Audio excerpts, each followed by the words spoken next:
Lai slavēts Jēzus Kristus, jaunajā katoļu baznīcas vēstneša numurā anglikāņu māsas pievienosies katoļu baznīcai, komerciālajie Ziemassvētki, ortodoksālai koptu baznīcā jauns patriārhs, bīskaps skrien labdarībai, ziņas no Vatikāna.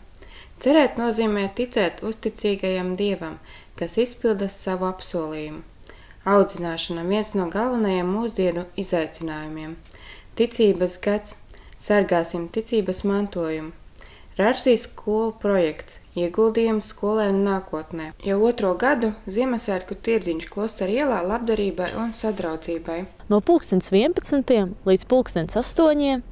jums ir lieliski iespēja apmeklēt Ziemassvētku tirdziņu. Tajā jūs varēsiet iegādāties latviešu pašdarinātus dažādus priekšmetus, iepriecināt savus mīļos cilvēkus, izpušķot savu eglīti. Apvienība SIUMI piedāvās radošu darbnīcu, kur jūs varēsiet nofotografēties, nosūtīt video sveicienus, kā arī iegādāties fotokartiņas. Muzikālo priekšnesumu jums sniegs kopiena Efeta un Jānis Kuršovs. Visi esat mīļi gaidīti, jo būs patiešām interesanti. Prieks būs kā lielie, tā maziem. Mīļi gaidām Rīgā, Klostera ielā 4. Intervija. Šeit patiešām Dievs ļoti skaļi runā ar Moniku Mihališinu, Varšavas universitātes docenti, kas saņēma Latvijas valsts apbalvojumu no valsts prezidenta. Lasītājs jautā, priesteris atbild.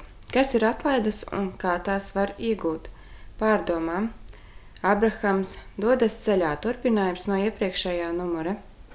Pārbaudījumi un sāpe, kas mūs mazgā, psiholoģe Inna Grasmane. Kalpošana mīlestībā un dialogā, laulāto tikšanās animatoru 9. kongress. Viņa eminence bīskapam emeritus Jānim Cekulam 30 gadi bīskapa amatā. Rīgas Ukraiņu un Grieķu katoļu draudzes svin gada jubileju. Aktuāli enegramma vai Jēzus. Sludinājumi no 27. decembra līdz 1. janvārim Kristīgās evanģelizācijas skola jauniešiem Oāsis. Kustība par dzīvību aicina Rīgas Kristus Karaļu baznīcā uz svēto misiju salikt garīgās adapcijas solījumus, rekolekcijas, Betānijas dominikāņu māsu, Svētā Jāzepe klosterī no 21. līdz 23. decembrim.